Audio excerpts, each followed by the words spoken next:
हमारे पास यूनिट 1 का एक लेमा है, लीनियर कम्युनिकेशंस लेमा। ये लेमा क्या बोलता है कि हमारे पास let x1, x2, x3 dash two of xn be a linear independent sets of vector in a non linear space x।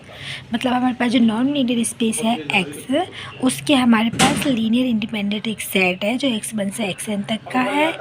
Then there exist number c, तो हमारे पास एक नंबर c जो कि पॉजिटिव है, c greater than 0 such that for every choose of scalars alpha 1, alpha 2, alpha 3 dash alpha n we have norm of alpha 1 x1 plus alpha 2 x2 plus alpha 3 x3 dash plus alpha n xn normed। ये बड़ा होगा portion c mod of alpha 1 plus mod of alpha 2 dash plus mod of alpha n। ये चीज़ हमें prove करना है और इसी पूरे लेमा को बोलते हैं लीनियर कम्युनिकेशंस लेमा। काफ़ी इम्पोर्टेंट है।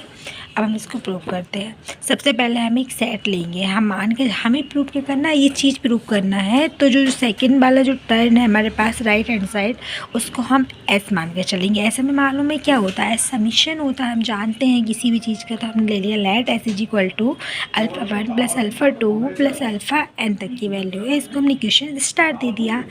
अब इसमें दो केस बनेंगे। नंबर पहला, ये एस 0 के इक्वल होगा और दूसरा केस बनेगा जिसमें एस हमारा बड़ा होगा 0 से। मतलब क्योंकि हम जो भी स्केलर्स ले रहे हैं, जो भी नंबर ले रहे हैं, हमने लिया है सी, जो सी हमारा क्या पॉजिटिव है, मतलब नॉन नेगेटिव है। तो उस कंडीशन में हम ये कहेंगे कि एस इज इक्वल टू 0 पहला केस बनता है, दूसरा एस ग्रेटर देन 0 दूसरा केस बनता है। तो पहले केस को हम सॉल्व करते हैं। If s is equal to 0, then जब एस इज इक्वल टू 0 होगा तो उस कंडीशन में ये टर्म को हमने एस माना है, तो ये पूरी की पूरी टर्म एस 0 के इक्वल हो जाएगी।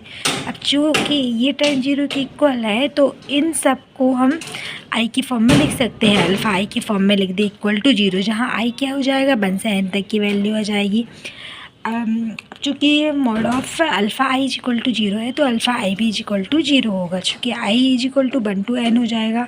देन फर्स्ट इज होल्ड्स, जैसे ये 0 हो जाएगा, जैसे हमारा अल्फ़ा इज इक्वल टू 0 होगा तो ये टर्न हमारी यहाँ पे सेटिस्फाई हो जाएगी। मतलब फर्स्ट इज होल्ड्स, जैसे अल्फ़ा इज इक्वल टू 0 होता है तो ये वाली कंडीशंस हमारी होल्ड्स हो जाती है, क्योंकि ये टर्न भी 0 ये टर्न भी 0, तो ये आपस में इक्वल हो जाएगी।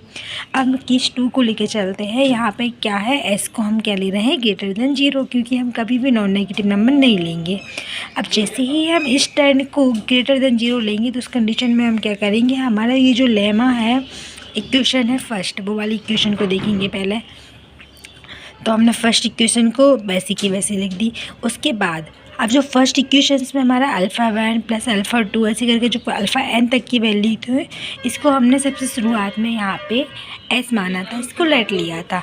तो हम यहाँ पे इसमें इस वैल्यू की जगह पे s पुट कर देंगे। तो ये हमारा हो जाएगा alpha x1 plus alpha x2 alpha 2 x2 plus plus करके अल्फ़ा n xn तक की वैल्यू ये ग्रेटर देन हो जाएगी c इंटू एस के। अब ये c वाली टर्न है, इसको एजिटेज रहने देना है और s वाली टर्न को हम दूसरी साइड ले जाएंगे।